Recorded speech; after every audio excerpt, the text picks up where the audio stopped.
ദൈവത്തിന്റെ അതിപരിശുദ്ധമായ നാമം വാഴ്ത്തപ്പെടുമാറാകട്ടെ. കൃപയിലായിരിക്കുന്ന എല്ലാ ദൈവമക്കൾക്കും വേഗം വരുന്ന കർത്താവിന്റെ നിസ്തുല്യ നാമത്തിൽ വന്ദനത്തെ അറിയിക്കുന്നു. കൃപയിലേക്ക് സ്വാഗതത്തെ അരുളുന്നു. ദൈവം നമ്മളെ ഒരുപോലെ അനുഗ്രഹിക്കുമാറാകട്ടെ. ഇന്നലെ നിങ്ങളുടെ നടുവിൽ വീഡിയോ ഇടുവാൻ കഴിഞ്ഞില്ല. അല്പമായ പ്രയാസത്താൽ ഭാരപ്പെട്ടതുകൊണ്ട് ദൈവം നമ്മളെ നിങ്ങളുടെ പ്രാർത്ഥന ഞാൻ ചോദിക്കുന്നു. ദൈവം നമ്മളെ ഒരുപോലെ അനുഗ്രഹിക്കുമാറാകട്ടെ. ഇതൊക്കെ ചിന്തയ്ക്കായിട്ട് എടുക്കാൻ ആഗ്രഹിക്കുന്നു. ഇരമ്യ പ്രവാചകന്റെ പുസ്തകം 1-ാം അധ്യായം അതിന്റെ ലാസ്റ്റ് ഭാഗം 19-ാം വാക്യത്തിലേക്ക് വരുമ്പോൾ, അവർ നിന്നോട് യുദ്ധം ചെയ്യും, നിന്നെ ജയിക്കില്ലതാനും, നിന്നെ രക്ഷിപ്പാൻ ഞാൻ നിന്നോട് കൂടെയുണ്ട് എന്ന് യഹോവയുടെ അരുളപ്പാട്. ദൈവത്തിന്റെ അതിപരിശുദ്ധമായ നാമം വാഴ്ത്തപ്പെടുമാറാകട്ടെ. നമുക്ക് ഇരമ്യ പ്രവാചകനിലേക്ക് വന്നാൽ നമുക്കറിയാം, ഇരമ്യ പ്രവാചകനെ കർത്താവ് നേരിട്ട് തിരഞ്ഞെടുത്ത ഒരു പ്രവാചകനാണ്. ഈ സമയം ഞാൻ വചനം പറഞ്ഞുകൊണ്ടിരിക്കുമ്പോൾ തന്നെ ദൈവത്തിന്റെ ആത്മാവ് ശക്തമായി പറയാൻ പറയുന്നു. ദൈവനിയോഗത്തോടെ, പ്രവചന ശബ്ദത്തോടെ, ദൈവനിയോഗത്തോടെ ഇറങ്ങി പുറപ്പെട്ട തന്റെ ഭക്തമതികൾക്ക്, ഭക്തന്മാർക്ക് എതിരെ നിൽക്കുന്ന യുദ്ധങ്ങൾ, എതിരെ നിൽക്കുന്ന വെല്ലുവിളികൾ പരിശുദ്ധാത്മാ പറയുന്നു. നിന്നോട് വെല്ലുവിളിക്കും, നിന്നോട് യുദ്ധം ചെയ്യും, എന്നാൽ ജയിക്കില്ല താനും എന്ന് ദൈവത്തിന്റെ ആത്മാവിന്റെ അരുളപ്പാട്. അപ്പൊ ദൈവാത്മാവ് ശക്തമായി ഇടപെടുന്നു. ഒരു ഭക്തനെ ദൈവം സംരക്ഷിക്കുന്നവരാണെന്നും, ഒരു ഭക്തന്റെ മേൽ ദൈവത്തിന്റെ വലിയ അതോറിറ്റി ഉണ്ടെന്നും, ദൈവത്തിന്റെ വലിയ സാന്നിധ്യം കൊണ്ട് പൊതിയുമെന്നും നമുക്ക് വ്യക്തമാക്കുന്നു. നോക്കിക്കേ, ഇരമ്യ പ്രവാചകനെ ദൈവം ജാതികൾക്കും രാജ്യങ്ങൾക്കും വേണ്ടി ആക്കി വെക്കുമ്പോ, ആ ഒരു പ്രവാചകന്റെ മേൽ കർത്താവ് നൽകിയ അധികാരം നമുക്ക് കാണാൻ കഴിയുന്നു. വായിൽ ദൈവത്തിന്റെ വചനത്തെ നൽകി. ഇന്ന് ഞാൻ വചനം സംസാരിച്ചുകൊണ്ടിരിക്കുമ്പോൾ ദൈവത്തിന്റെ ആത്മാവ് ശക്തമായും വ്യക്തമായും ഇടപെടുന്നു. ചിലരുടെ മേൽ അസാധാരണമായ ദൈവിക വചനത്തെ നൽകി. ആരും പറയാത്ത, ആരും കേട്ടിട്ടില്ലാത്ത, ആരും പറഞ്ഞിട്ടില്ലാത്ത ആത്മീക ദൈവിക വചനത്തിന്റെ മർമ്മത്തെ നിന്നിലേക്ക് വെളിപ്പെടുത്തി. പരിശുദ്ധാത്മ കാലഘട്ടത്തിന്റെ ശബ്ദമായി കർത്താവ് ചിലരെ എഴുന്നേൽപ്പിക്കാൻ പോകുകയാന്ന് പറഞ്ഞാൽ ആമേൻ പറഞ്ഞു തുടങ്ങിക്കോ.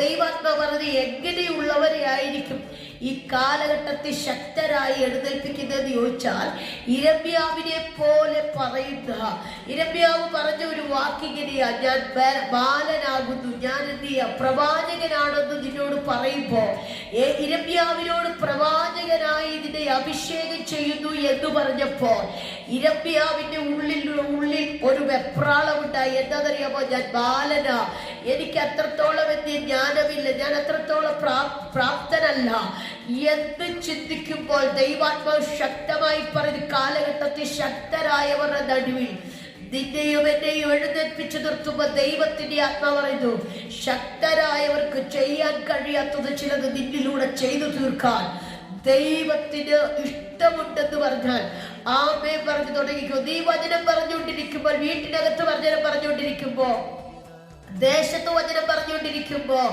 അത് സഭയ്ക്കകത്ത് വചനം പറഞ്ഞുകൊണ്ടിരിക്കുമ്പോ ആത്മാവ് ശക്തമായി പറയുന്നു, ചിലതിനെ നശിപ്പിക്കുവാൻ, ചിലതിനെ നോക്കുക, നിർമൂലമാക്കാനും പൊളിപ്പാനും നശിക്കാനും ഇടിച്ചു കളയുവാനും പടിയുവാനും നടുവാനും വേണ്ടി ഞാൻ ഇന്ന്.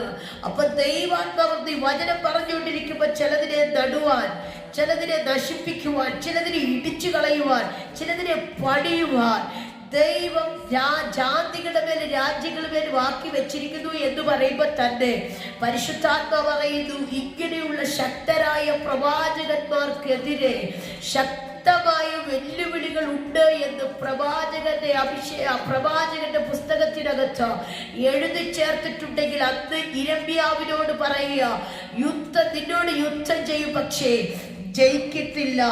ദൈവത്താത്മ പറയുന്നു, അവർ നിന്നോട് യുദ്ധം ചെയ്യും, നിന്നെ ജയിക്കില്ലതാനും, നിന്നെ രക്ഷിപ്പാൻ വേറെ ആരുമല്ല, നിന്നെ വിടുവിപ്പാൻ, നിന്നെ ഈ ഒരു സാഹചര്യത്തിനകത്തുനിന്ന് പുറത്തു കൊണ്ടുവരാൻ ദൈവം തന്നെ നിനക്ക് വേണ്ടി ഇറങ്ങി നിൽക്കുമെന്ന് യഹോവയുടെ അരുളപ്പാട്.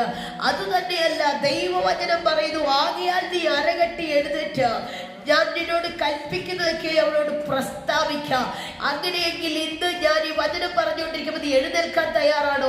നീ അരമുറുക്കി എഴുന്നേൽക്കുക. ചില ദൈവത്തിന്റെ പ്രവൃത്തിക്ക് വേണ്ടി, ചില ദൈവിക നിയോഗത്തിന് വേണ്ടി ഇന്ന് ഞാൻ വചനം പറഞ്ഞുകൊണ്ടിരിക്കുമ്പോൾ തന്നെ ആത്മാവ് ചിലരെ തൊട്ടെഴുന്നേൽപ്പിക്കുന്ന ഒരു ദിനമാണെന്ന് പരിശുദ്ധാത്മാവ്. പുതിയ മാസത്തിലേക്ക് കടക്കുന്നതിന് മുൻപ് ഇത് ഈ ഒരു ദിവസത്തിൽ ലാസ്റ്റ് ഏപ്രിൽ മാസം 30-ാം തീയതിക്കകത്തേക്ക് കടക്കുമ്പോൾ ദൈവാത്മാവ് പുതിയ മാസത്തിലേക്ക് കടക്കുമ്പോ പുതിയ അനുഭവത്തിലൂടെ ദൈവം നിന്നെ കൊണ്ടുപോകാൻ പോകുകയാന്ന് പറഞ്ഞ നീ ആമേൻ പറഞ്ഞു തുടങ്ങിക്കോ. ദൈവാത്മാ പറയുന്നത് നിന്റെ മേൽ തന്നിരിക്കുന്ന നിയോഗത്തെ മറ്റാർക്കും പിടിച്ചു കെട്ടാനോ പിടിച്ചു വെക്കാനോ പറ്റത്തില്ല എന്ന് ആത്മാവ് ഇടപെടുന്നു. നോക്കിക്കേ, ദൈവാത്മാ പറയുന്നു, ദൈവത്തിന്റെ ആത്മാവ് നിന്നോട് കൽപ്പിക്കുന്നതൊക്കെ അവരോട് പ്രസ്താവിക്കാൻ ഞാൻ നിന്നെ അവരുടെ മുമ്പിൽ ദൈവവചനം പറയുന്ന മുമ്പിൽ ഭ്രമിപ്പിക്കാതെ ഇരിക്കേണ്ടതിന് നീ അവരെ കണ്ടു ഭ്രമിക്കരുത്.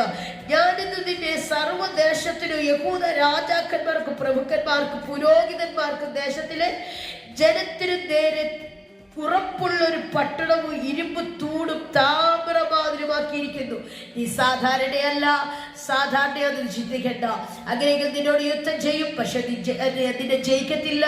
യഹോവ നിന്റെ കൂടെയുള്ളത് കൊണ്ട് എന്ന് യഹോവയുടെ അരുളപ്പാട്. സ്വർഗ്ഗപിതാവേ, നല്ല സമയത്ത് ഓർത്ത് സ്തോത്രം. ജനത്തിന്റെ മേൽ ഒരു അഭിഷേകത്തിന്റെ കൈമാറ്റം ഉണ്ടാകണം. ഇപ്പോൾ തന്നെ വചനം കേട്ടോണ്ടിരിക്കുമ്പോൾ തന്നെ ജനത്തെ തൊടുന്ന ഒരു അഭിഷേകം അത്ഭുതകരമായ മഹത്വം വെളിപ്പെടുത്തും. യേശുവിന്റെ നാമത്തിൽ തന്നെ. ആമേൻ, ആമേൻ, ആമേൻ.